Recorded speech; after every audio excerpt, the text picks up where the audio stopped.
تسألون به والأرحام إن الله كان عليكم رقيبا يا أيها الذين آمنوا اتقوا الله وقولوا قولا سديدا يصلح لكم أعمالكم ويغفر لكم ذنوبكم ومن يطع الله ورسوله فقد فاز فوزا عظيما أما بعد فإن أصدق الحديث كتاب الله وأحسن الهدي هدي محمد صلى الله عليه وسلم وشر الأمور محدثاتها وكل محدثة بدعة وكل بدعة ضلالة وكل ضلالة في النار. قال الله عز وجل في كتابه المجيد فاعلم أنه لا إله إلا الله واستغفر لذنبك وللمؤمنين والمؤمنات. محترم ومكرم صدر مجلس،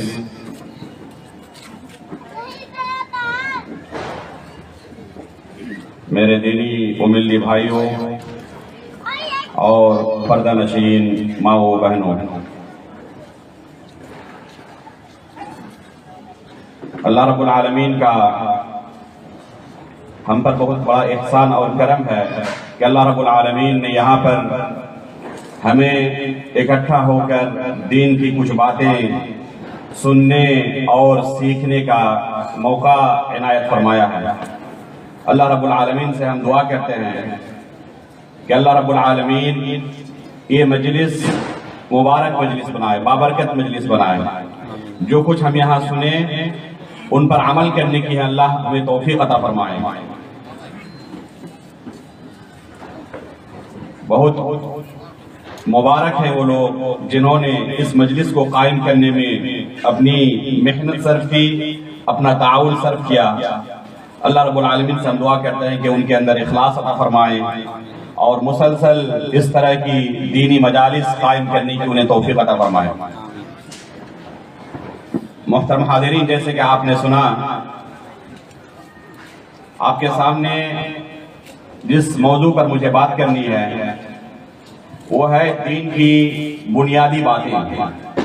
آپ کے سامنے میں نے سورہ محمد کی ایک آیت کی تلاوت کی ہے۔ اللہ رب العالمین کا ارشاد ہے فَاعْلَمْ أَنَّهُ لَا إِلَهَ إِلَّا اللَّهُ وَاسْتَغْفِرْ لِذَنبِكَ۔ اللہ رب العالمین نے اس آیت کے اندر دین کی بنیادی 3 کاموں کا حکم دیا ہے۔ پہلا حکم ہے فَاعْلَمْ، جان لو، علم حاصل کرو۔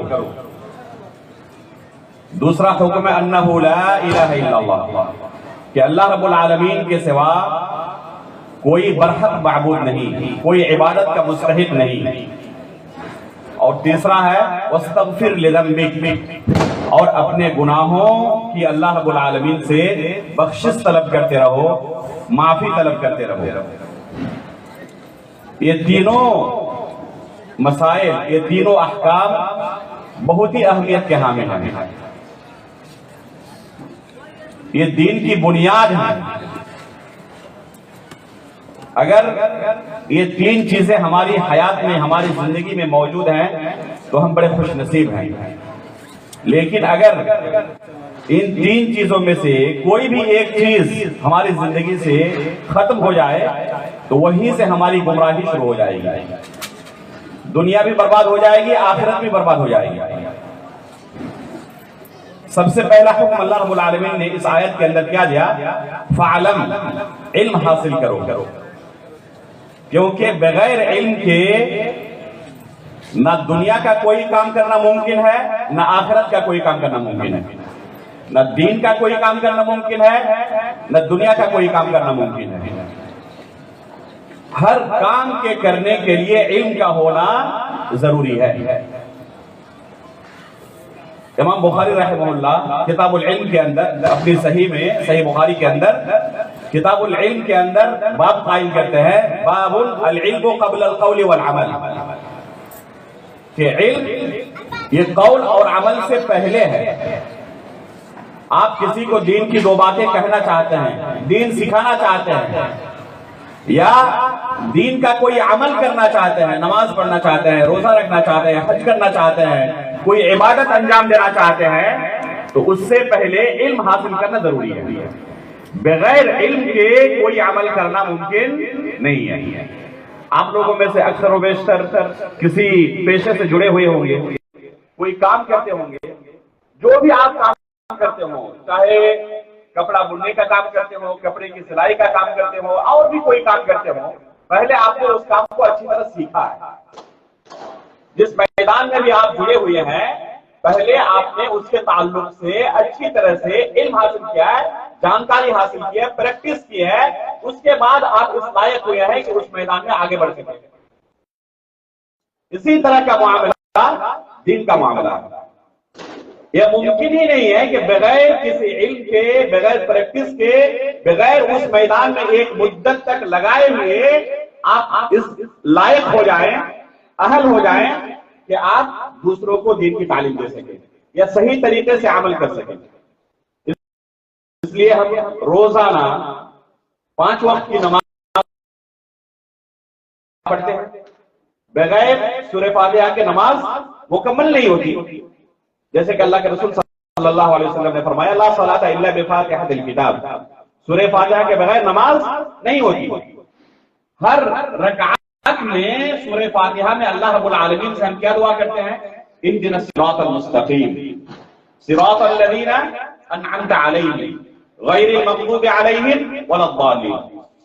کہ اللہ تو ہمیں صراط مستقیم کی ہدایت دے. صراط مستقیم کیا ہے؟ صراط الذین انعمت علیہم, ان لوگوں کا راستہ جن پر تو نے انعام و اکرام کیا ہے. اللہ رب العالمین نے کن پر انعام و اکرام کیا ہے؟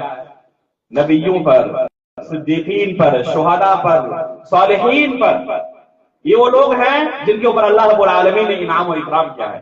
ان کے راستے پر چلنے کی روزانہ نماز میں ہم اللہ رب العالمین سے دعا کرتے ہیں.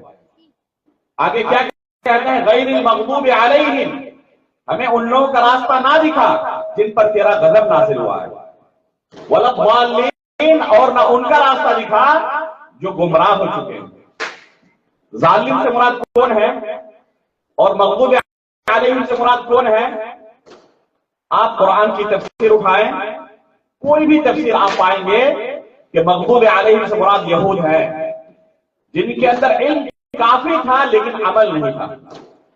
یہود کے اندر علم کافی تھا, بلکہ قرآن کریم کے اندر اللہ رب العالمین نے ان کے تعلق سے نقل کیا ہے کہ اللہ کے رسول صلی اللہ علیہ وسلم کی حقانیت کو, آپ صلی اللہ علیہ وسلم کی رسالت کو اسی طرح جانتے تھے یقین کے ساتھ جیسے اپنے بیٹوں کو جانتے تھے کہ میرا بیٹا ہے.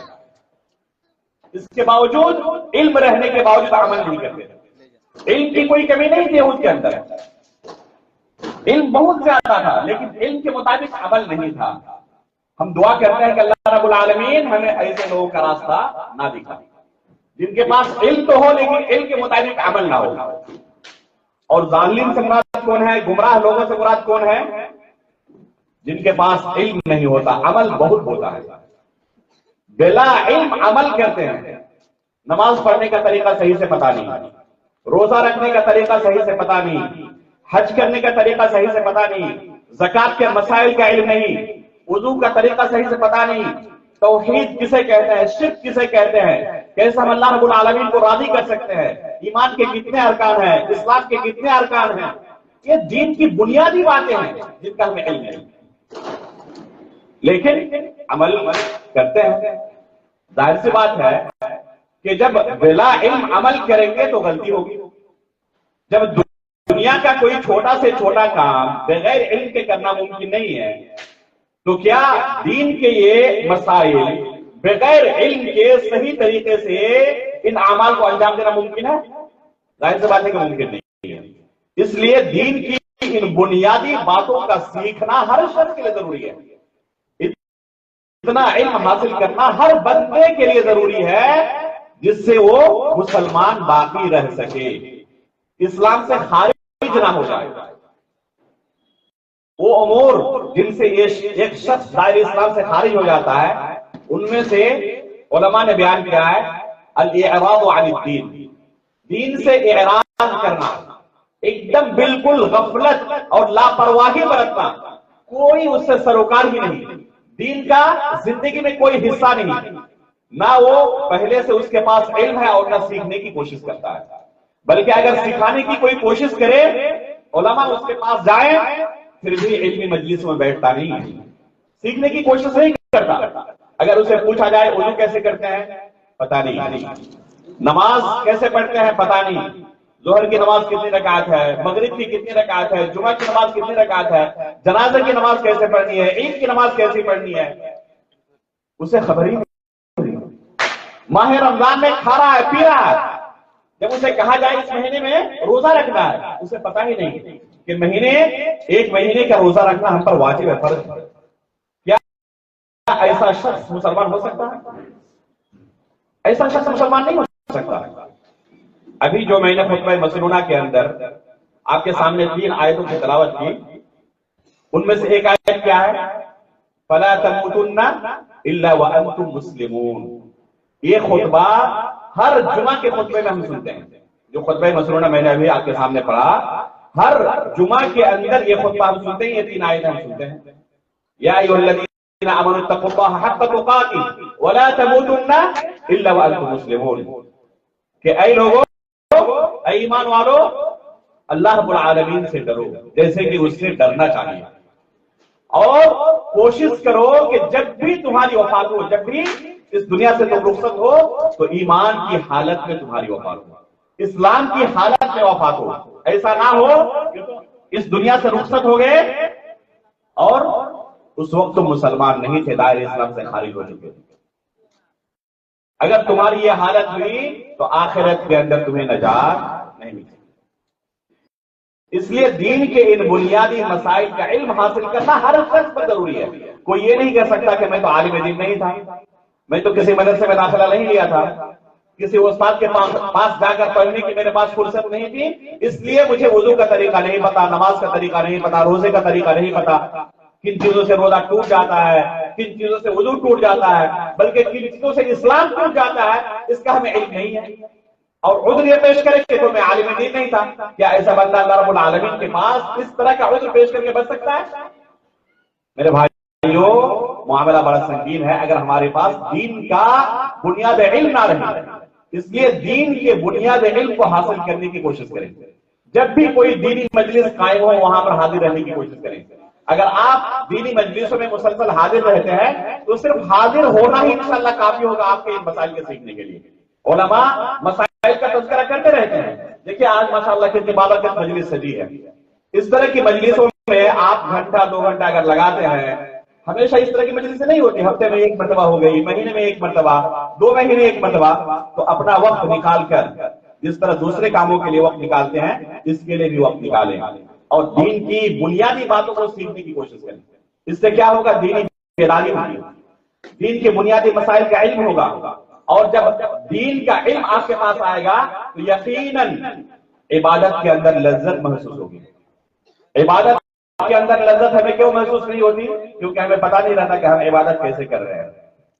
اللہ رب العالمین کی ہمیں صحیح سے معرفت نہیں، دین کی صحیح سے معرفت نہیں، نبی کریم صلی اللہ علیہ وسلم کے مقام و مرتبے سے ہم واقف نہیں، اس وجہ سے ہماری یہ حالت ہے کہ عبادت میں ہمیں لذت محسوس نہیں ہوتی ہے۔ اگر ایک بندہ اللہ رب العالمین کو کما حقہ پہچان جائے، جان جائے کہ اس کا رب کتنا رقیب ہے، کتنا قریب ہے، کتنی نعمتیں اللہ رب العالمین نے اسے دی ہوئی ہیں، تو اس رب سے یقیناً وہ محبت کرے گا، اور جب رب کی محبت دل کے اندر ہوگی، رب کا خوف ہوگا، اس کی خشیت ہوگی، اس پر ایمان پختہ ہوگا، تو یقیناً عمل کے اندر وہ یقین، وہ ایمان، اس کا اثر ظاہر ہوگا۔ انسان کا عقیدہ جس طرح ہوتا ہے، یقین جس طرح دل میں ہوتا ہے، اسی طریقے سے اس کا عمل بھی ہوتا ہے۔ اگر عقیدہ آپ کا درست ہے، منہج آپ کا درست ہے، تو عمل کے اندر اس عقیدے کا اثر ظاہر ہوگا۔ اگر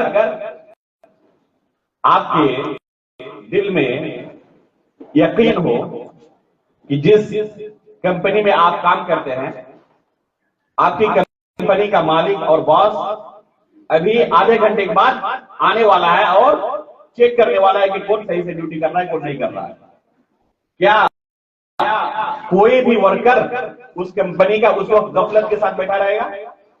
ظاہر سی بات ہے کہ نہیں بیٹھا رہے گا. کیوں؟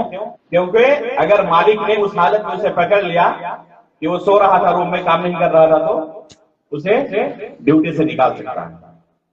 صرف یہ دل کے اندر یقین آ گیا کہ ابھی چیکنگ ہو سکتی ہے، اس کے عمل کے اندر فرق آ جاتا ہے. ٹھیک اسی طرح اگر دل کے اندر یقین ہو کہ اللہ رب العالمین ہمیں دیکھ رہا ہے، اللہ رب العالمین کے پاس ہمیں ایک دن اٹھنا ہے، کھڑا ہونا ہے، اپنے اعمال کا حساب دینا ہے، اور اس سے کوئی چھٹکارا نہیں ہے، تو یقیناً اس عقیدے کا، اس یقین کا آپ کے عمل پر اثر ہوگا. آپ بستر پر سو کر نہیں رہ سکتے. جب نماز چل رہی ہو تو وہ بستر جو بہت ہی زیادہ آپ کو آرام دہ معلوم ہو رہا تھا، اگر دل کے اندر یقین ہو جائے کہ اس آرام کی وجہ سے جہنم کی آگ آپ کو برداشت کرنی پڑے گی، تو آپ اس بستر پر اور آگے نہیں رہ سکتے، بلکہ آپ کو کانٹا محسوس ہونے لگے گا. پھر آپ اٹھیں گے، جائیں گے اور جماعت کے ساتھ نماز ادا کریں گے. تو دل کے اندر یقین جس قدر ہوگا اسی قدر عمل کے اندر اس کا اثر ظاہر ہوگا. اس لیے ضروری ہے کہ پہلے اللہ رب العالمین کے تعلق سے، دین کے تعلق سے، نبی صلی اللہ علیہ وسلم کے تعلق سے آپ کے اندر وہ بنیادی علم آئے. اور یہ بنیادی علم کس طرح آئے گا؟ یہ سیکھنے سے آئے گا. علم سیکھنے سے آتا ہے. ایسا نہیں ہوتا کہ کوئی بندہ بلا علم سوئے، جاہل ہو کر سوئے رات کو، اور صبح بیدار ہو تو علامہ بن کر بیدار ہو جائے. کیا ایسا ممکن ہے؟ ایسا ممکن نہیں ہے. اس کے لیے محنت کرنی پڑے گی. یہ کوئی عذر نہیں ہے کہ میری عمر 40 سال گزر چکی ہے، 50 سال گزر چکی ہے، اب پڑھنے کی عمر گزر چکی، اب کہاں سے میں سیکھ سکتا ہوں. میرے بھائیوں، آپ صحابہ اکرام کی زندگی اٹھائیں، ان کی سیرت اٹھائیں، پائیں گے کہ اکثر و بیشتر صحابہ اکرام کی عمر اسی طرح کی. کسی نے 40 سال کی عمر میں اسلام قبول کیا، کسی نے 50 سال کی عمر میں اسلام قبول کیا، کسی نے 60 سال کی عمر میں اسلام قبول کیا. لیکن چند دنوں تک اللہ کے رسول صلی اللہ علیہ وسلم کے ساتھ رہے، دین کو سیکھتے رہے اور علامہ بن گئے.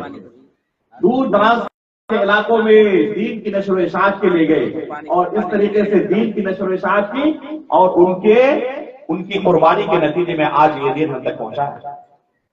عبداللہ ابن عباس رضی اللہ تعالیٰ عنہ، انہوں نے اللہ کے رسول صلی اللہ علیہ وسلم کے ساتھ جو سیکھنے کی مدت ہے، علم حاصل کرنے کی مدت ہے، صرف 2.5 سال ہے. تقریباً صرف 2.5 سال کی مدت میں وہ دنیا کے سب سے بڑے مفسر بن گئے.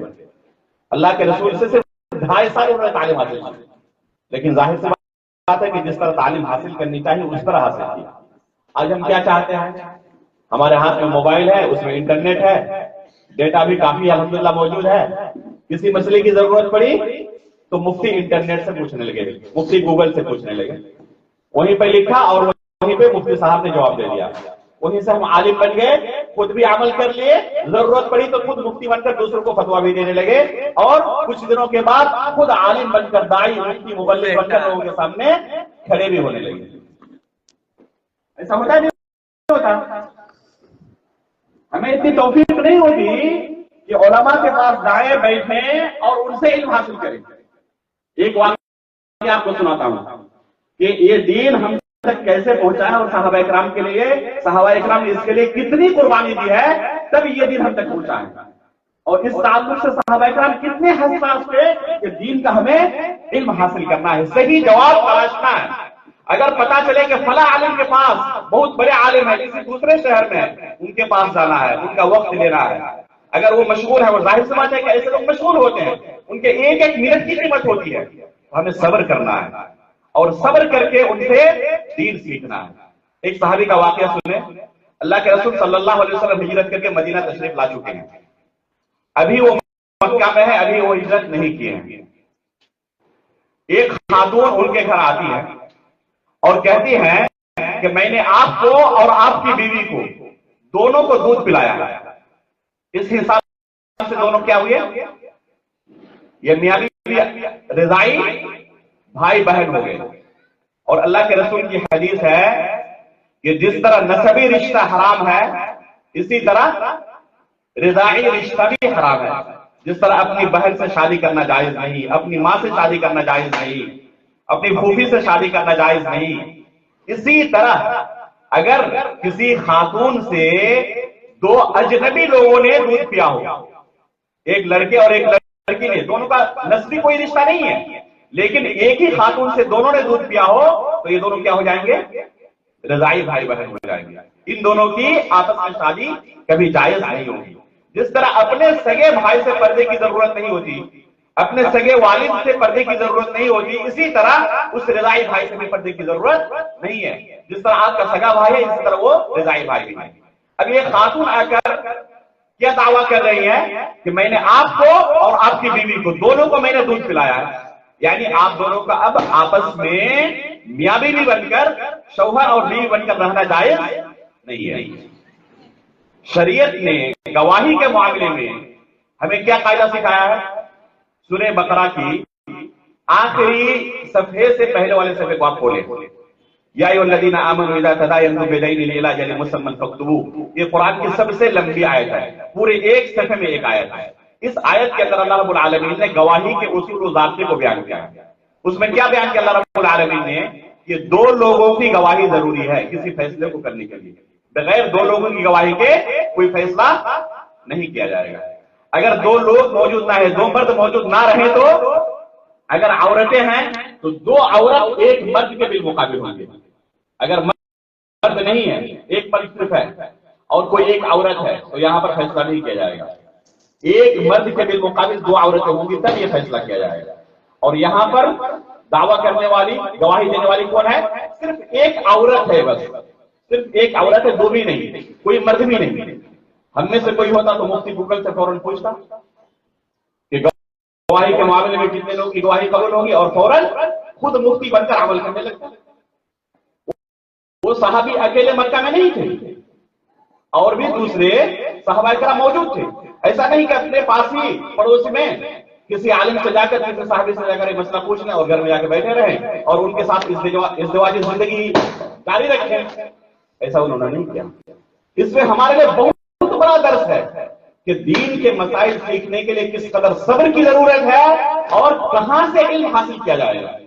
ہر ایک سے علم حاصل نہیں کیا جائے گا۔ خود سے پڑھ کر کوئی عالم نہیں بن سکتا، بلکہ اس کے لیے علماء کے پاس جانا پڑتا ہے، ان کے سامنے بیٹھنا پڑتا ہے، صبر کرنا پڑتا ہے، ایک مدت لگانی پڑتی ہے، تب کوئی عالم دین بن سکتا ہے، اور تب کوئی دین کے مسائل میں بات کرنے کا لائق ہوتا ہے اور دوسروں کو دین سکھانے کا لائق ہوتا ہے۔ اس صحابی نے فوراً مکہ سے لے کر مدینے تک کا سفر کیا، صرف ایک مسئلہ کے لیے، صرف ایک مسئلہ سمجھنے کے لیے۔ اپنی زندگی کا ایک مسئلہ تھا، ایک مسئلہ سمجھنے کے لیے مکہ سے مدینے تک کا سفر کیا۔ مکہ سے مدینہ کتنا دور ہے؟ 8-10 کلومیٹر۔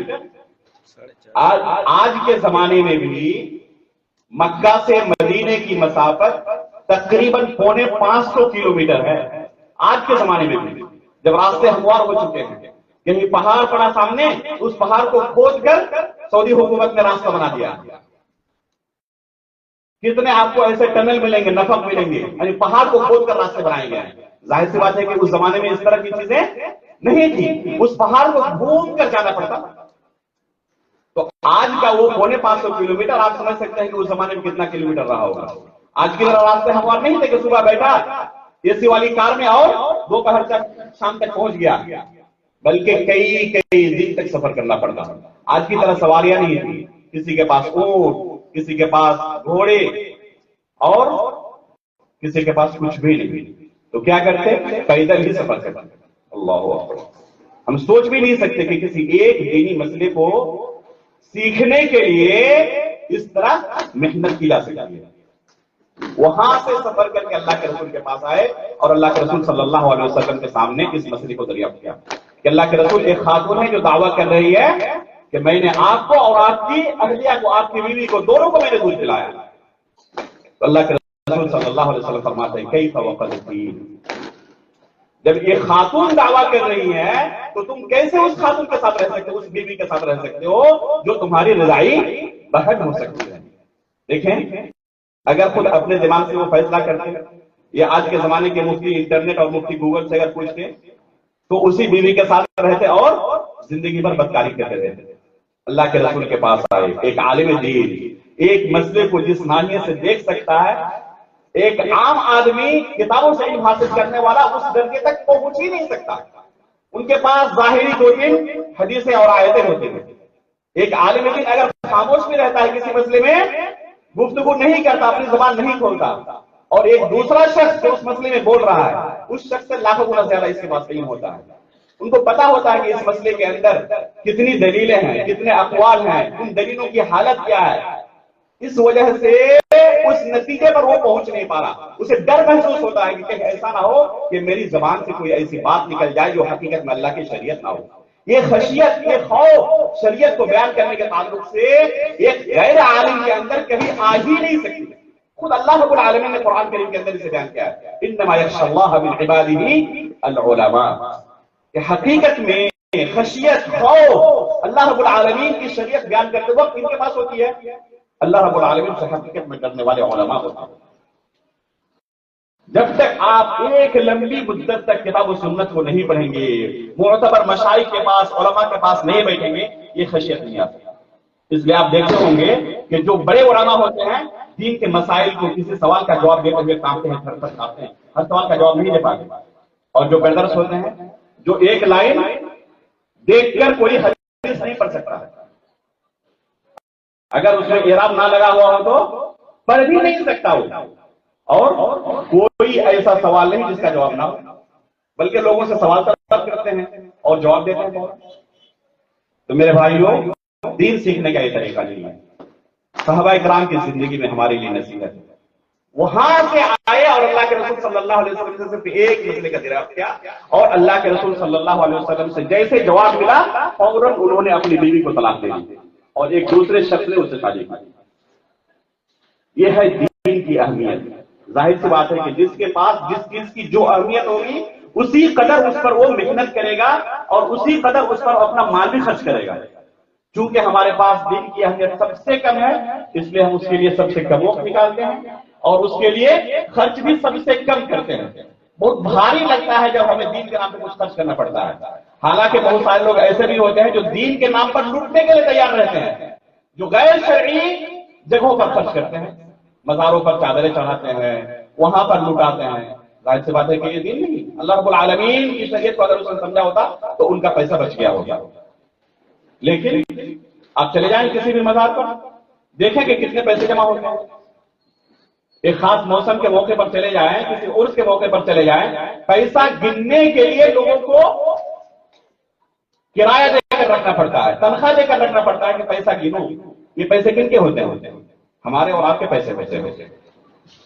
دین کے نام پہ کوئی لوٹنے والا ہو تو وہاں پر پیسے ہمارے نکل جاتے ہیں، اور جہاں حقیقت میں دین کی خدمت ہو سکتی ہے، کسی مسجد کی تعمیر ہو، کسی درس کا انتظام ہو، تو وہاں پر ہمیں بہت بھاری لگتا ہے۔ نہ ہم وقت دے پاتے ہیں، نہ محنت کر پاتے ہیں، اور نہ مال خرچ کر پاتے ہیں۔ ابھی عبداللہ بن عباس رضی اللہ تعالیٰ عنہ کا میں تذکرہ کر رہا تھا کہ یہ قرآن کے سب سے بڑے مفسر، امام المفسرین کہا جاتا ہے ان کو۔ یہ مقام و مرتبہ انہیں کیسے ملا؟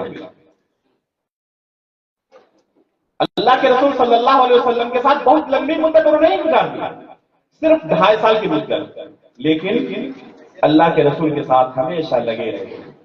جب اللہ کے رسول کی وفات ہوئی تو ان کی عمر کتنی تھی پتا؟ تقریباً 15 سال۔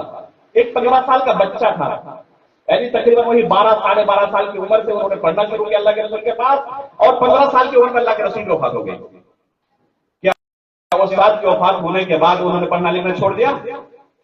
نہیں، اپنے ایک دوست کے پاس گئے، ایک انصاری دوست کے پاس، وہ تو مہاجر تھے، ایک انصاری دوست کے پاس گیا اور ان کو کہا کہ اللہ کے رسول صلی اللہ علیہ وسلم کی وفات ہو چکی ہے، ابھی بھی اللہ کے فضل و کرم سے بہت سارے بڑے بڑے صحابہ کرام موجود ہیں، ان کے پاس اللہ کے رسول صلی اللہ علیہ وسلم کا بے شمار علم موجود ہے، اللہ کے رسول کی تعلیم موجود ہے، اللہ کے رسول کی حدیثیں موجود ہے، کتاب و سنت کا علم موجود ہے، اس کو ہم غنیمت جانیں، چلے ان کے پاس، ان کے گھروں میں چلتے ہیں اور ان کے پاس دین کا علم حاصل کرنے کی کوشش کرتے ہیں۔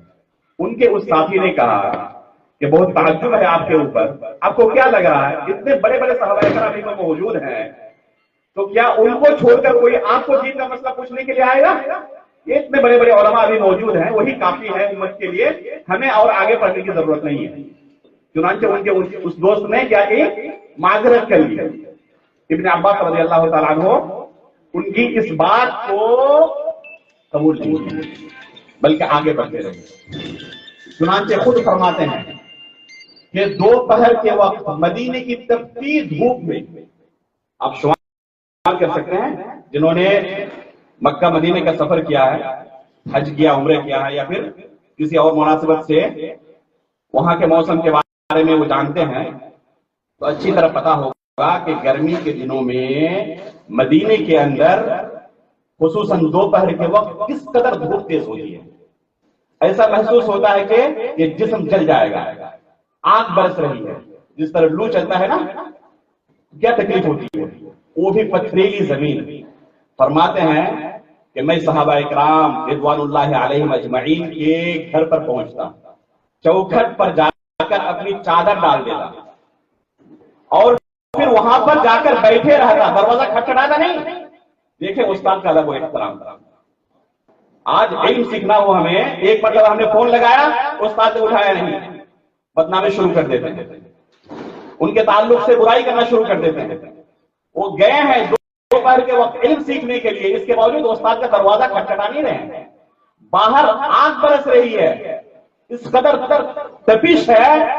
فرماتے ہیں خود کہ ہوا اتنی تیز چلتی کہ ہوا کے چلنے کی وجہ سے گرد و غبار میرے جسم پر پورا بھر جاتا، پورا گرد و غبار سے میں نہا جاتا، ایسا محسوس ہوتا تھا. پھر وہ صحابی اپنے گھر سے باہر نکلتے، تب میرے چہرے پر ان کی نظر پڑتی اور کہتے کہ اللہ کے رسول صلی اللہ علیہ وسلم کے چچا صاحب بھائی میرے دروازے پر، آل بیت پہ کوئی ہمارے دروازے پر آیا ہوا. اگر آپ کو کوئی ضرورت تھی تو ہمیں آپ خبر کرتے تھے، ہم خود دوڑے ہوئے آپ کے گھر آ جاتے. ابن عباس رضی اللہ تعالیٰ عنہ کون ہے؟ کہ اللہ کے رسول صلی اللہ علیہ وسلم کے چچا کے لڑکے ہیں. رسول اللہ صلی اللہ علیہ وسلم کے خاندان سے ان کا تعلق ہے، آل بیت سے ان کا تعلق ہے.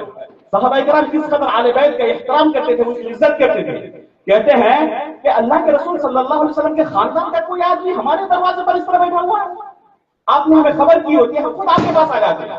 ابن عباس کیا جواب دیتے تھے کہ نہیں، میں طالب علم ہوں، میں علم سیکھنے کے لیے آیا ہوں، اور سیکھنے والا خود استاد کے دروازے پر آتا ہے، ان کے در پر آتا ہے.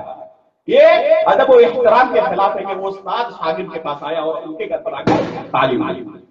اب غور کریں کہ یہ کون ہے؟ اللہ کے رسول صلی اللہ علیہ وسلم کے چچا زاد بھائی.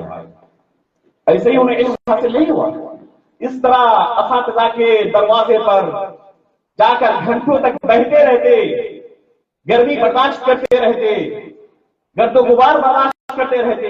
اس کے بعد جب وہ استاد اپنی مرضی سے دروازے سے باہر نکلتے، ان کے سامنے ادب و احترام کے ساتھ سوال کرتے اور دین کا علم سیکھتے. ایک زمانے کے بعد ان کا وہی دوست، وہی ساتھی انصاری جنہوں نے معذرت کر لی تھی اور کہا تھا کہ آپ کو کیا لگتا ہے یہ بڑے بڑے صحابہ کرام موجود ہیں، جس طرح ہم کہتے ہیں نا اتنے بڑے بڑے علماء موجود ہیں، وہی کافی ہیں.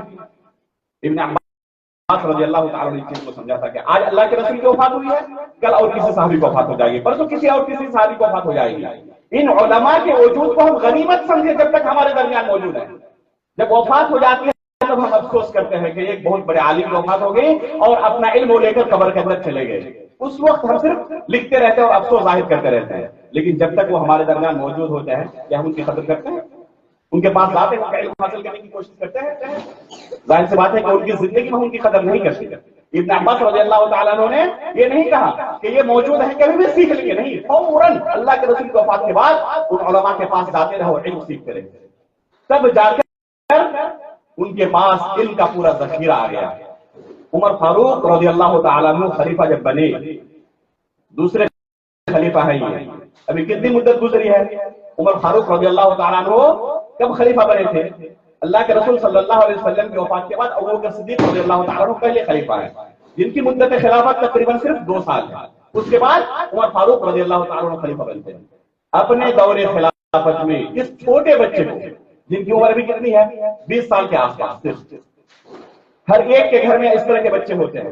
عمر فاروق رضی اللہ تعالیٰ عنہ اس چھوٹے بچے کو بڑی بڑی مجلسوں میں لے کر حاضر ہونے لگے، بلکہ کہتے تھے کہ ابن عباس آپ کے پاس جو علم ہے ہمارے پاس وہ علم نہیں ہے، کیونکہ آپ نے جو محنت کی ہے اس علم کو حاصل کرنے کے لیے، قربانی دی ہے، اس کی نظیر پانا، اس کی نظیر ملنا بڑا مشکل ہے۔ آپ کے پاس جو علم ہے ہمارے پاس نہیں ہے۔ چنانچہ عمر فاروق رضی اللہ تعالیٰ عنہ اپنی خاص مجلسوں کے اندر اپنے پاس بیٹھاتے تھے عبداللہ ابن عباس رضی اللہ تعالیٰ عنہ۔ ایک دن بعد مہاجر صحابہ اکرام نے اور بعد بڑے صحابہ اکرام نے کہا کہ بعض بڑی مجلسوں کے اندر، خاص مجلسوں کے اندر آپ بڑے بڑے لوگوں کو شامل نہیں کرتے اور اس چھوٹے سے بچے کو آپ مجلس کے اندر رکھتے ہیں۔ تو انہوں نے کہا کہ ٹھیک ہے، ٹیسٹ کر لیتے ہیں کہ ان کو یہ مقام ہم نے دیا ہوا ہے، یہ عمر کی وجہ سے نہیں بلکہ علم کی وجہ سے۔ چنانچہ انہوں نے امتحان لیا، سب کے سامنے ظاہر کر دیا کہ کیوں ابن عباس رضی اللہ تعالیٰ عنہ کو یہ مقام ملا ہے۔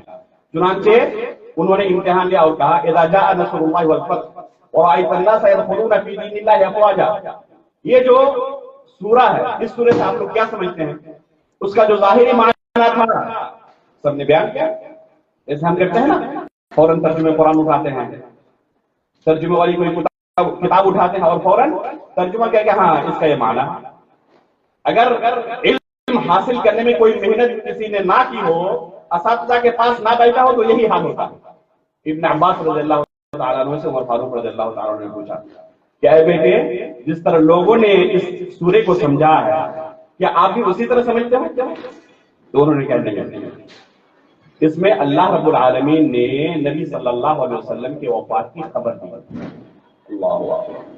اب غور کریں، اس سورے کو شروع سے آخر تک پڑھیں، آپ کو کہیں احساس تک نہیں ہوگا کہ اس میں اللہ کے رسول صلی اللہ علیہ وسلم کی وفات کی خبر ہے۔ اذا جاء نصر الله والفتح ورأيت الناس يدخلون في دين الله افواجا فسبح بحمد ربك واستغفر انه كان توابا۔ اللہ رب العالمین نے اس سورے کے اندر کیا کہا ہے کہ جب اللہ کی مدد آ جائے اور لوگ جماعت در جماعت چوک در چوک اسلام کے اندر داخل ہونے لگے، تو اسی صورت میں آپ اللہ رب العالمین کی تسبیح بیان کریں، اس کا استغفار کیا کریں، کیونکہ اللہ رب العالمین توبہ قبول کرنے والا ہے۔ یہ ہے کل اس سورہ کے اندر۔ اب یہاں پر اللہ کے رسول کی وفات کی خبر کہاں ہے؟ ظاہر سی بات ہے کہ صرف ظاہری عبارت کو دیکھنے والا کبھی بھی اس نتیجے تک نہیں پہنچ سکتا، اس کے لیے اساتذہ کے پاس بیٹھنا پڑتا ہے، اس کے لیے علم حاصل کرنا پڑتا ہے، وہ ایسے ہی انٹرنیٹ اور گوگل سے اور کتابوں سے نہیں آتا ہے۔ ابن عباس رضی اللہ تعالیٰ عنہ نے کہا کہ نہیں، میں وہ نہیں سمجھاؤں گی جو ان لوگوں نے سمجھا ہے۔ انہوں نے کہا کہ اس میں اللہ کے رسول صلی اللہ علیہ وسلم کی وفات کی خبر دی گئی ہے۔ اللہ اکبر۔ یہی معنی ابوبکر صدیق رضی اللہ تعالیٰ عنہ نے سمجھا تھا، جو اس امت کے اندر سب سے افضل شخص ہے نبی صلی اللہ علیہ وسلم کے بعد۔ جب یہ سورہ اللہ کے رسول صلی اللہ علیہ وسلم پر نازل ہوئی تو ابوبکر صدیق رضی اللہ تعالیٰ عنہ زاروں قطار رونے لگے۔ لوگوں نے کہا کہ اس سورہ کے اندر تو خوشخبری ہے کہ لوگ اسلام کے اندر داخل ہوں گے، پہلے ایک شخص کوئی داخل ہوتا تھا اسلام کے اندر، اب اللہ رب العالمین اس سورہ کے اندر کیا خوشخبری دے رہے ہیں کہ اب لوگ جماعت در جماعت اسلام کے اندر داخل ہوں گے۔ وَرَأَيْتَ النَّاسَ يَدْخُلُونَ فِي دِينِ اللَّهِ أَفْوَاجًا، فوج کی شکل میں، جماعت کی شکل میں اب لوگ اسلام کے اندر داخل ہوں گے۔ اللہ تعالیٰ اس میں بہت بڑی خوشخبری ہے، آپ رو کیوں رہے ہیں؟ تو ابوبکر صدیق رضی اللہ تعالیٰ عنہ نے کہا کہ اللہ کے رسول صلی اللہ علیہ وسلم کی وفات کا وقت قریب آ چکا ہے۔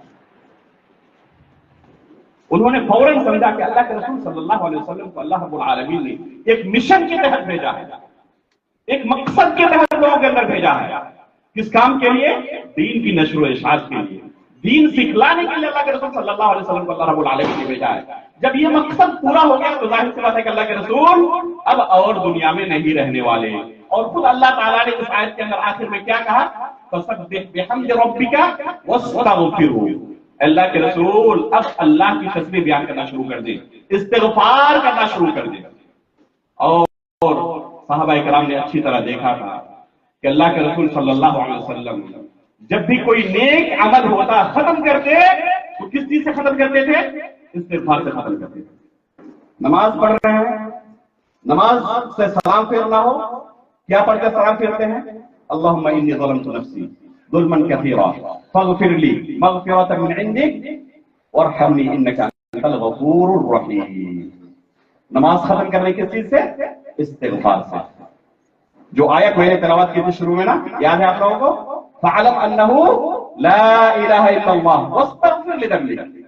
اتنی اہم اور جامع آیت ہے یہ، اللہ رب العالمین نے 3 اہم چیزوں کا حکم دیا۔ اللہ کے رسول صلی اللہ علیہ وسلم کو صحابہ کرام نے دیکھا تھا کہ کوئی بھی نیک عمل جب ختم کرتے ہیں تو کس چیز سے ختم کرتے ہیں؟ استغفار سے. نماز ختم کرنی ہے استغفار سے. دن اب ختم ہو رہا ہے. اللہ کے رسول صلی اللہ علیہ وسلم کیا کرتے تھے؟ دن ختم ہوتے وقت، رات کی شروعات ہوتے وقت، اللہم انت ربی لا الہ الا انت، سید الاستغفار اللہ کے رسول صلی اللہ علیہ وسلم پڑھا کرتے تھے. فاغفر لی مغفرۃ من عندک فإنه لا يغفر الذنوب الا انا. سید الاستغفار یاد ہے نا؟ تو اللہ کے رسول صلی اللہ علیہ وسلم کو صحابہ کرام نے بہت قریبی سے دیکھا تھا کہ اللہ کے رسول صلی اللہ علیہ وسلم کوئی نیک عمل جب ختم کرتے ہیں تو کس چیز سے ختم کرتے ہیں؟ استغفار سے ختم کرتے ہیں. ابھی ہماری مجلس ہے، اللہ کے رسول صلی اللہ علیہ وسلم مجلسوں کے اندر رہتے، مجلس سے جب فارغ ہوتے جانے لگتے تو کیا پڑھتے تھے؟ جی کسی کو یاد ہے؟ سبحانک اللہم و بحمدک اشہد ان لا الہ الا انت استغفرک واتوب الیک. لیکن مجلس ختم ہو رہی ہے تو استغفار سے. صحابہ کرام نے دیکھا تھا کہ آخری عمل اللہ کے رسول کا کیا ہوتا ہے؟ استغفار ہوتا ہے. اور اللہ رب العالمین اس آیت کے اندر، اس سورہ کے اندر کیا حکم دے رہے ہیں کہ اللہ کے رسول آخری استغفار کا وقت ہے. اتنی باریک نظر کس کی ہو سکتی ہے؟ ظاہر سی بات ہے کہ جو علم حاصل کرے گا، اساتذہ کے پاس بیٹھے گا، کتاب و سنت کی باریک نگاہ سے مطالعہ کرے گا، وہ اس نتیجے تک پہنچ سکتا ہے. ورنہ کوئی ظاہری طور پر اگر صرف پڑھے گا ترجمے سے کوئی سمجھے گا کہ استغفار کرنے کا عام حکم دیا گیا. تو میرے بھائیوں، علم حاصل کریں، کیسے نماز پڑھنی ہے، کیسے وضو بنانا ہے، کیسے روزہ رکھنا ہے، دین کے مسائل، بنیادی مسائل کیسے کتنے ہیں، ایمان کے مسائل، اسلام کے مسائل، ایمان کے ارکان کو، اسلام کے ارکان کو، یہ دین کی بنیادی چیزیں ہیں جن کے جانے بغیر کوئی شخص مسلمان باقی نہیں رہ سکتا. جس کی زندگی میں نماز نہ ہو وہ شخص مسلمان باقی رہ سکتا ہے؟ یہ فرمائیں کیا ہے؟ اگر کوئی شخص دعویٰ کر رہا ہے کہ میں مسلمان ہوں لیکن نماز ادا نہیں کرتا ہوں، مغرب کی نماز ہو گئی، اس کی زندگی میں نماز نہیں ہے، ظہر کی نماز گزر گئی، عصر کی نماز گزر گئی، اسے پتا نہیں تھا، دنیا میں مست تھا، کیا ایسا شخص مسلمان ہو سکتا ہے؟ اللہ کے رسول صلی اللہ علیہ وسلم کی حدیث سنی، العہد الذی بیننا وبینہم الصلاۃ فمن ترکھا فقد کفر. ہمارے درمیان اور ان کے درمیان فرق کرنے والی چیز کیا ہے؟ نماز ہے. جس نے نماز چھوڑ دی گویا کہ وہ کافر ہو گیا. ایک دو آیتوں کے نہیں، بے شمار آیتوں کے اندر اللہ رب العالمین نے نماز چھوڑنے کو کفر سے ثابت کیا. خود اللہ کے رسول صلی اللہ علیہ وسلم نے صحابہ کرام کو یہی تعلیم دی. بلکہ نماز چھوڑنا تو آپ دور کی بات، جماعت کے اندر اگر کوئی شامل نہ ہوتا تو صحابہ کرام اس شخص کے تعلق سے شک و شبہ میں پڑ جاتے کہ کہیں یہ منافق تو نہیں، صرف جماعت سے غائب ہے، نماز سے نہیں. اللہ کے رسول صلی اللہ علیہ وسلم نے انہیں جو تعلیم دی تھی کہ جماعت کی نماز یہ منافقین پر بہت ہی سخت ہے، خصوصاً عصر کی نماز، فجر کی نماز ایک منافق پر بہت ہی سخت ہے. یہ نماز پڑھنا جماعت کے ساتھ 5 وقت کی کوئی آسان کام نہیں ہے. وَإِنَّهَا لَكَبِيرَةٌ إِلَّا عَلَى الْخَاشِعِينَ. اللہ رب العالمین نے قرآن کریم کے اندر کہا ہے کہ یہ نماز آسان کام نہیں ہے، لیکن جن کے دل میں اللہ کی خشیت ہے، خوف ہے، ان کے لیے بھی بہت آسان ہے. فَسَنُيَسِّرُهُ لِلْيُسْرَىٰ. جو اللہ کے نیک بندے ہوتے ہیں، نیک اعمال کے لیے ان کو اللہ رب العالمین میسر کر دیتے ہیں، ان کے لیے اعمال کو بہت آسان بنا دیتے ہیں، پھر انہیں مشکل معلوم نہیں ہوتا. تہجد کی نماز بھی پڑھ لیتا ہے، نفلی روزے بھی رکھتا ہے، نفلی حج و عمرے بھی کرتا ہے، اسے بہت آسان محسوس ہوتا ہے. بلکہ اگر اس کی زندگی میں کبھی نہ رہے تو اسے تکلیف محسوس ہوتی ہے. لیکن اگر حقیقت میں دل کے اندر ایمان نہ ہو تو نماز کوئی آسان کام نہیں ہے. تو صحابہ کرام کو ایسے شخص کے بارے میں خدشہ ہو جاتا، خوف ہو جاتا جو شخص جماعت سے غائب رہتا کہ کہیں یہ شخص منافق تو نہیں، صرف زبان سے اقرار کیا ہے لیکن دل سے حقیقت میں اسلام کے اندر داخل ہی نہیں ہوا. غور کریں کہ اگر ہم صحابہ کرام کے زمانے میں ہوتے تو ہمارے بارے میں کیا فیصلہ کیا جاتا. اللہ. اس لیے میرے بھائیوں، اسلام کے اندر یہ تصور نہیں ہے، اچھی طرح سن لیں، اسلام کے اندر یہ تصور نہیں ہے کہ کوئی شخص نماز بھی چھوڑتا رہے اور اپنے آپ کو مسلمان ہونے کا دعویٰ بھی کرتا رہے. نماز چھوڑنے والا مسلمان نہیں ہو سکتا. بلکہ عبداللہ بن شقیق رحمہ اللہ صحابہ اکرام کا اجماع نقل کرتے ہوئے فرماتے ہیں کہ نماز کے علاوہ میں نے کوئی دوسرا عمل ایسا نہیں دیکھا جس کے چھوڑنے پر صحابہ کرام کسی شخص کو کافر ہونے کا فتویٰ دیتے تھے، جسے کفر سمجھتے تھے. صرف ایک نماز واحد عمل ہے جس کے چھوڑنے پر صحابہ کرام ایسے شخص پر کیا حکم لگاتے تھے؟ کفر کا حکم لگاتے تھے. اس بارے میں صحابہ کرام کے درمیان کوئی اختلاف نہیں تھا کہ نماز چھوڑنے والا کیا ہے، نماز چھوڑنے والا دار اسلام سے خارج ہو جاتا ہے. آپ کو پتا نہیں ہے کہ کب آپ کی وفات ہوگی. ابھی آپ نے نماز چھوڑ دی ہے اور وفات ہو جائے تو کس حالت میں آپ کی وفات ہوگی؟ ابھی میں نے شروع میں کیا کہا تھا؟ فلا تموتن الا وانتم مسلمون. ہر خطبہ میں ہم سنتے ہیں کہ یہ کوشش ہمیشہ کرتے رہنا کہ ایمان کی حالت میں، اسلام کی حالت میں اس دنیا سے رخصت ہو. اگر ایمان کی حالت میں آپ کو وفات ہوئی ہے اور شیطان کے چکر میں پڑ کر کچھ گناہیں آپ سے سرزد ہو گئی تو اللہ رب العالمین اگر چاہے تو گناہوں کے بقدر آپ کو سزا دے گا اور چاہے تو معاف کر دے گا. اللہ رب العالمین کی مشیت کے تحت ہے. چاہے تو اللہ رب العالمین معاف کر کے ڈائریکٹ جنت میں داخل کرے اور چاہے تو گناہ کے بقدر اسے سزا دے. لیکن اگر سزا دے گا تو اگر ایمان کی حالت میں ایسے بندے کی وفات ہوئی ہے تو ہمیشہ ہمیں جہنم میں نہیں رکھے گا. دیکھیں ایمان کی کتنی بڑی فضیلت ہے. یہی دوسری چیز میں بیان کرنے والا تھا. فَعَلَمْ أَنَّهُ لَا إِلَهَ إِلَّا اللَّهُ. جان لو کہ اللہ رب العالمین کے سوا کوئی برحق معبود نہیں. لا الہ الا اللہ اگر کسی کی زندگی میں ہے تو اس کی یہ فضیلت ہے کہ ایسا شخص ہمیشہ جہنم میں نہیں رہ سکتا. ایک نہ ایک دن جنت اسے ضرور ملے گی. لیکن اس کا کیا معنی ہے؟ ہم مطمئن ہو جائیں کہ ہمیں جنت تو مل رہی ہے، کچھ دن جہنم کی سزا بھگت لیں گے، اس کے بعد جنت پہ آ جائیں گے. میرے بھائیو، جہنم کی سزا ایک سیکنڈ کے لیے بھی برداشت کرنا کوئی تصور نہیں کر سکتا. دنیا کے اندر بھی اگر آپ کو ایک سیکنڈ کے لیے کوئی سزا ایسی دی جائے، مثلا آپ کے جسم کو کاٹا جائے، سانپ اور دوسرے بچھوؤں سے، جانوروں سے آپ کو ڈسایا جائے، کہا جائے صرف 2 منٹ کے لیے، آپ راضی ہوں گے؟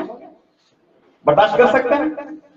جہنم کی جو سزا ہے اس کے بارے میں آپ تصور نہیں کر سکتے.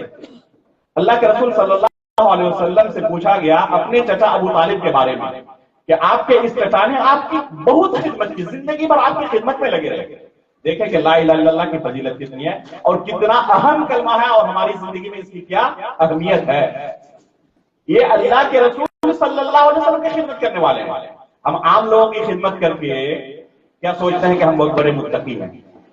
10 لوگوں کو کھانا کھلا دیا، 10 لوگوں کی مدد کر دی، چند علماء اکرام کی تقریر کر دی تو ہم سوچتے ہیں ہم نے بہت بڑی خدمت کر لی.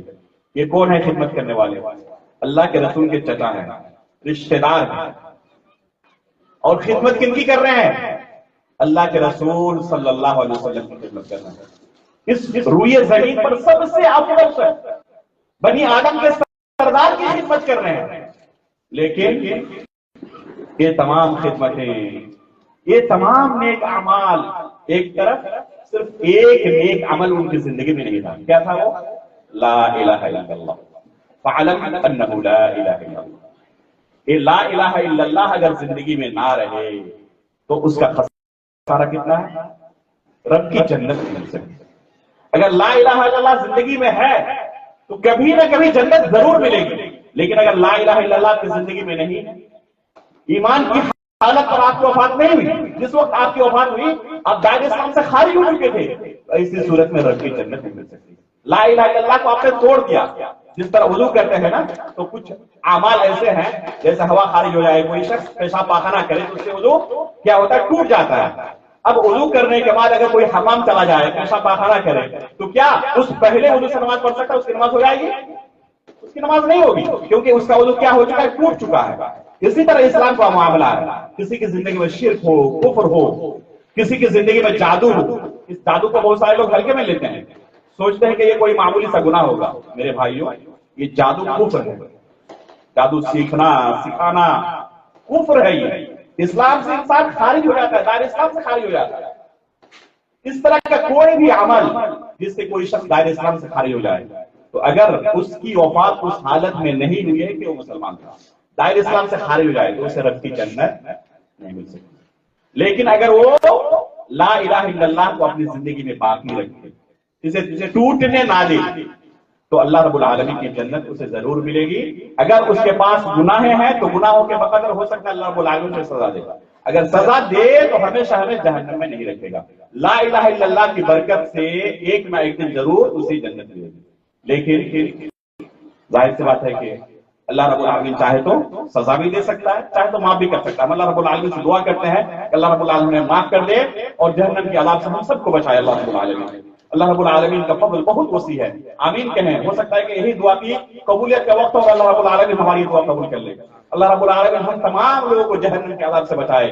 اللہ رب العالمین جنت میں ڈائریکٹ ہمیں داخل کرے. اللہ رب العالمین نے اگر سزا بھی دی، کچھ لوگ سمجھتے ہیں کہ کچھ دنوں تک سزا بھگت کر ہم پھر جنت میں آ جائیں گے. میرے بھائیوں، ایک وقت، ایک سیکنڈ کی سزا برداشت کرنا ممکن نہیں ہے. اسی ابو طالب کے بارے میں اللہ کے رسول سے صحابہ کرام نے پوچھا کہ آپ کے وہ چچا تھے اور آپ کی زندگی بھر انہوں نے خدمت کی، اپنے چچا کو کیا آپ کوئی نفع پہنچا پائیں گے؟ تو اللہ کے رسول نے کیا فرمایا کہ میری وجہ سے میرے چچا کو جہنم میں سب سے ہلکا عذاب دیا جائے گا. وہ عذاب کیا ہوگا؟ آگ کے 2 جوتے پہنائے جائیں گے جن کی وجہ سے جس طرح چاول ہانڈی میں جب آپ رکھتے ہیں آگ پر تو پھوٹتا ہے نا، اسی طرح ان کا دماغ کھول رہا ہوگا. اللہ، یہ سب سے ہلکا عذاب ہے. آپ کو پتا ہے کہ ہلکا عذاب ملے گا، ایسا عذاب ملے گا؟ یہ ہلکا عذاب بھی کیا ہم برداشت کر سکتے ہیں، تصور کر سکتے ہیں ایک سیکنڈ کے لیے؟ اس لیے کوئی بھی گناہ کرتے وقت اچھی طرح سنبھل جائیں اور دل کے اندر اللہ رب العالمین کا خوف رکھیں. اور اگر کبھی شیطان کے چکر میں پڑ کر گناہ سرزد ہو جائے، اور گناہوں کا سرزد ہونا یقینی ہے، اس لیے کہ ہم بشر ہیں، ہم فرشتے نہیں ہیں. صرف اللہ رب العالمین نے فرشتوں کے تعلق سے کہا ہے لا یعصون اللہ ما امرهم ویفعلون ما یؤمرون. یہ فرشتے ہیں جو اللہ رب العالمین کی نافرمانی نہیں کرتے. البتہ انسان گناہگار ہے. کل بنی آدم خطاء. اللہ کے رسول سے مروی ہے کہ ہر بنی آدم، ہر شخص گنہگار ہے. وخیر الخطابین التوابون. خیر الخطائین التوابون. ان گنہگاروں میں اللہ کے نزدیک سب سے محبوب کون ہے؟ جو توبہ کرتے ہیں. بلکہ صحیح مسلم کی ایک حدیث ہے، اللہ کے رسول صلی اللہ علیہ وسلم فرماتے ہیں کہ اگر تم گناہ نہ کرتے تو اللہ رب العالمین تمہیں ختم کر کے تمہاری جگہ پر ایک دوسری قوم کو لاتا جو گناہ کرتے اور پھر گناہ کرنے کے بعد اللہ رب العالمین سے توبہ و استغفار کرتے اور پھر اللہ رب العالمین ان لوگوں کو معاف کر دیتا. اس لیے گناہ کا صدور ہونا، گناہ کا ارتکاب کرنا ایک انسان کے لیے ایک فطری چیز ہے. وہ گناہ اس سے ہونا ہی ہونا ہے، لیکن اس کے بعد سنبھلنا اصل ہے کہ گناہ پر آپ آگے ہی بڑھتے رہتے ہیں، اصرار کرتے رہتے ہیں، ہمیشہ گناہ ہی کے اندر ڈوبے رہتے ہیں، یا پھر سنبھل جاتے ہیں، پھر اللہ رب العالمین کی طرف پلٹ آتے ہیں. یہ اصل ہے. اللہ رب العالمین نے کیا حکم دیا؟ فَعَلَمْ أَنَّهُ لَا إِلَهَ إِلَّا اللَّهُ وَاسْتَغْفِرْ لِذَنبِكَ. اپنے گناہوں سے بخشش طلب کرو. اگر کبھی شیطان کے چکر میں پڑ کر گناہ سرزد ہو جائے تو کیا کرو؟ فوراً اللہ رب العالمین سے توبہ کرو. ہم دن و رات گناہ کرتے رہتے ہیں لیکن ہمیں استغفار کی توفیق نہیں ہوتی کہ کبھی استغفار بھی کر لیں، اللہ رب العالمین سے اپنے گناہوں کی بخشش طلب کریں. صحابہ کرام کہتے ہیں کہ اللہ کے رسول صلی اللہ علیہ وسلم ہمارے درمیان ہوتے اور استغفار کرتے رہتے. ہم کبھی کوشش کرتے کہ گنیں کہ اللہ کے رسول نے کتنی بار استغفار کیا، تو ایک مجلس کے اندر بعض روایتوں میں آتا ہے کہ 70 مرتبہ اور بعض روایتوں کے اندر آتا ہے کہ 100 مرتبہ استغفار کرتے ہیں. اللہ کے رسول صلی اللہ علیہ وسلم کے تعلق سے اللہ رب العالمین نے خود یہ اعلان کیا ہے قرآن کریم کے اندر سورۃ الفتح کے اندر کہ اگلی پچھلی تمام گناہوں کو ہم نے آپ کے لیے معاف کر دیا. اگلی پچھلی تمام گناہیں اللہ کے رسول صلی اللہ علیہ وسلم کے اللہ رب العالمین نے پہلے ہی معاف کر دیا. اس کے باوجود اللہ کے رسول صلی اللہ علیہ وسلم کا یہ حال ہے کہ ہمیشہ استغفار کیا کرتے تھے. اور آج ہماری حالت کیا ہوتی ہے؟ دنوں رات گناہیں کرتے رہتے ہیں، گناہ کے اندر ڈوبے ہوئے رہتے ہیں، لیکن استغفار کی ہمیں توفیق نہیں ہوتی. میرے بھائیو، استغفار کی عادت ڈالیں. استغفر اللہ استغفر اللہ استغفر اللہ ہمیشہ اپنی زبان سے ادا کرتے رہیں. اگر کوئی بندہ استغفار ہمیشہ کرتا رہے، اللہ رب العالمین نے قرآن کریم کے اندر یہ وعدہ کیا ہے کہ ایسے لوگوں کو اللہ رب العالمین عذاب سے دوچار نہیں کرتا جو ہمیشہ استغفار کرتے رہتے.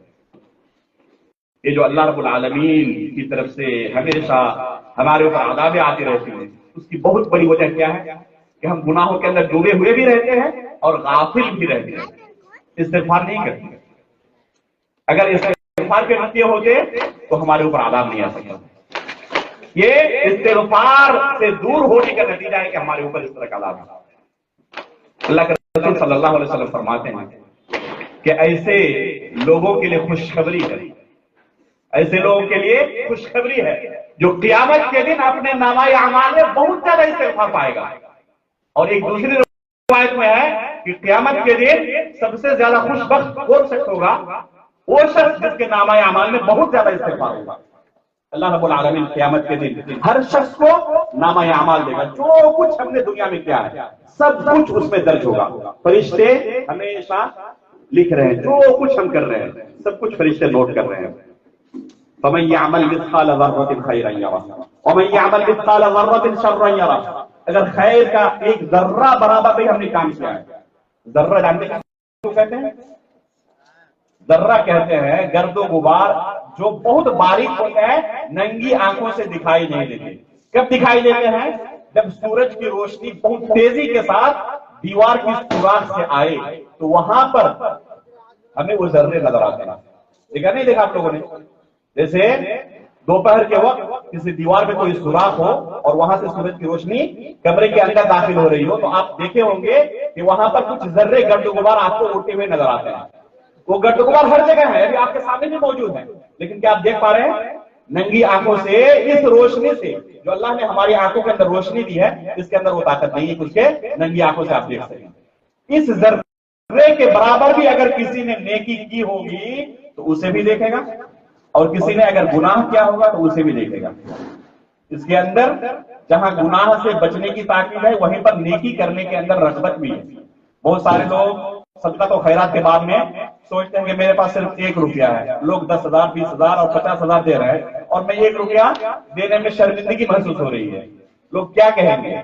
اللہ کے رسول فرماتے ہیں لا تحقرن معروفا، کسی بھی نیک کام کو حقیر نہ جانا، کسی بھی نیک کام کو حقیر نہ جانا. یہاں تک کہ ایک کھجور کے کچھ حصے کا صرف صدقہ کر سکو تو اس کھجور کے کسی ایک چھوٹے سے حصے کو صدقہ کر کے بھی اللہ رب العالمین کے جہنم سے بچنے کی کوشش کرو.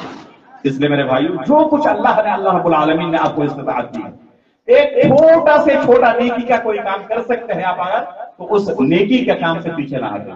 اپنے ایک عادت بنا لے کہ مجھے نیکی کے کام میں آگے بڑھنا ہے، گناہ کے کاموں سے دور رہنا ہے. جب انسان ایک کوشش کرے گا تو اللہ رب العالمین اس کے لیے ان اعمال کو بہت آسان کر دے گا. لیکن اگر کوشش ہی نہ رہے، گناہ پر گناہ کرتے کیا چلا جا رہا ہے، اصرار کر رہا ہے، نہ اس کی زندگی میں استغفار ہے اور نہ گناہ سے دور رہنے کی کوئی طرف ہے، تو ظاہر سی بات ہے کہ جو جس طرح زندگی گزارتا ہے اس کی وفات بھی عموماً اسی حالت میں ہوتی ہے. اگر کوئی شخص کبھی کبھی نماز پڑھتا ہے کبھی چھوڑتا ہے، اب غور کریں بہت سارے ایسے لوگ جو دنیا سے گزر گئے آپ کے ساتھی اور دوستوں میں سے کہ کس حالت میں اس کی وفات ہوئی. جو لوگ اس طرح نماز کی پرواہ نہیں کرتے تھے، جب اس کی وفات ہوئی تو آخری مرتبہ کیا اس نے نماز پڑھی؟ اللہ رب العالمین کے پاس اس کا حساب کیا ہوگا؟ اللہ رب العالمین نے انسانوں کو یہ پاور نہیں دیا ہے کہ کسی لا الہ الا اللہ کہنے والے شخص سے ہم کافروں جیسا معاملہ کریں، لیکن اللہ رب العالمین کو کوئی روکنے والا نہیں ہے. آپ اس فرق کو سمجھیں. کوئی اس سے یہ نہ نتیجہ کرنے لگے کہ کوئی شخص کوئی اس طرح کا گناہ کر رہا ہے جیسے نماز چھوڑنے والا ہو یا جادو کرنے والا ہو یا شرک کرنے والا ہو تو اس کے اوپر ہم جا کے شرک کا فتویٰ تھوپ دیں اور اسے اسلام سے نکال دیں، اور جو ایک مشرک کے ساتھ اسلام نے تعامل کرنے کا حکم دیا اس کے ساتھ جاری کر دیں. یہ پاور عام لوگوں کے ہاتھ میں نہیں ہے، یہ راسخ فی العلم علماء کا، کبار علماء کا کام ہے کسی شخص کے اوپر متعینہ طور پر فتویٰ لگانا کہ وہ شخص دار اسلام کا خارج ہو جاتا ہے.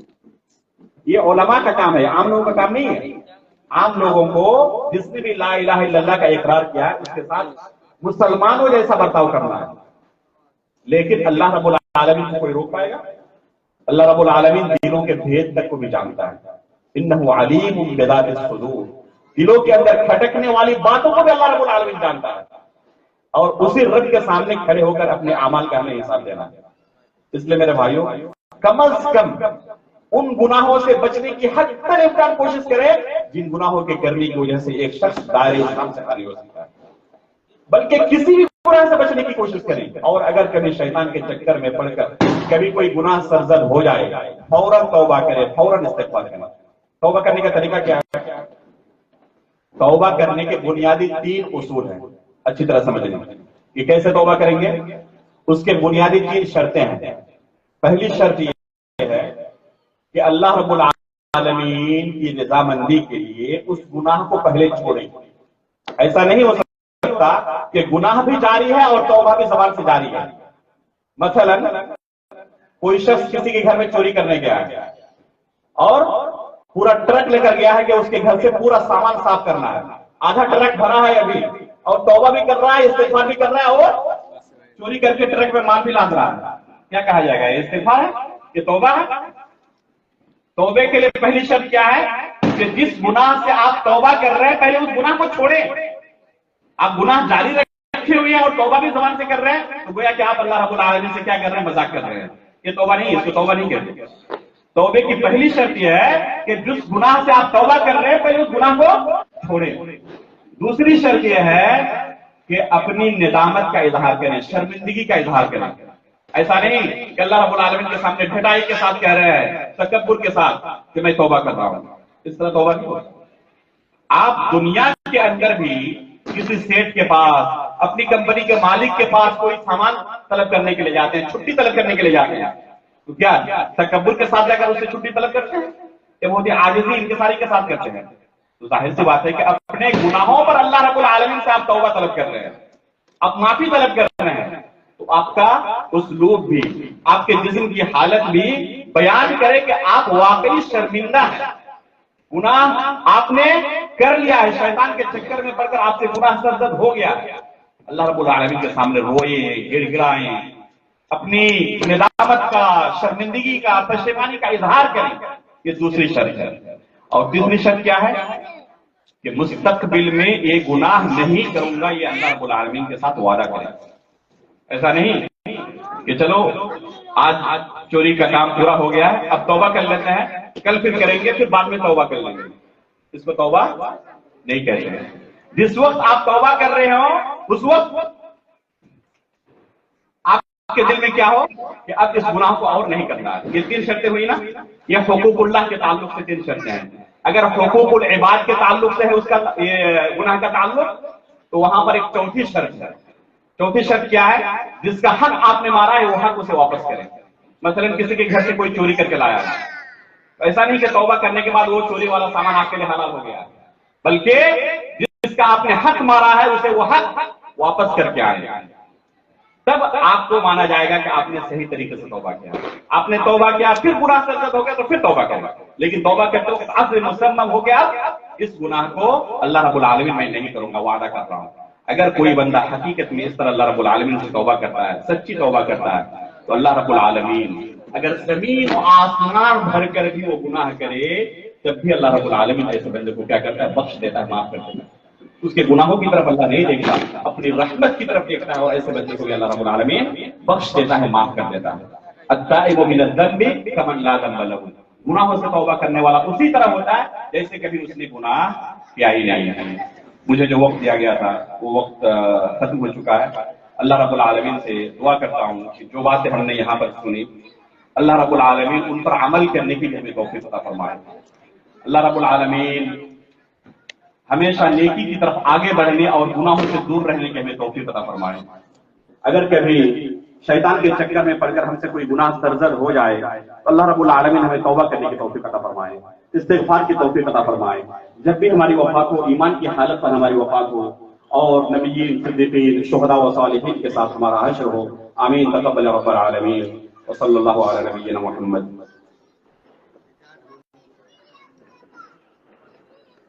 یہاں پر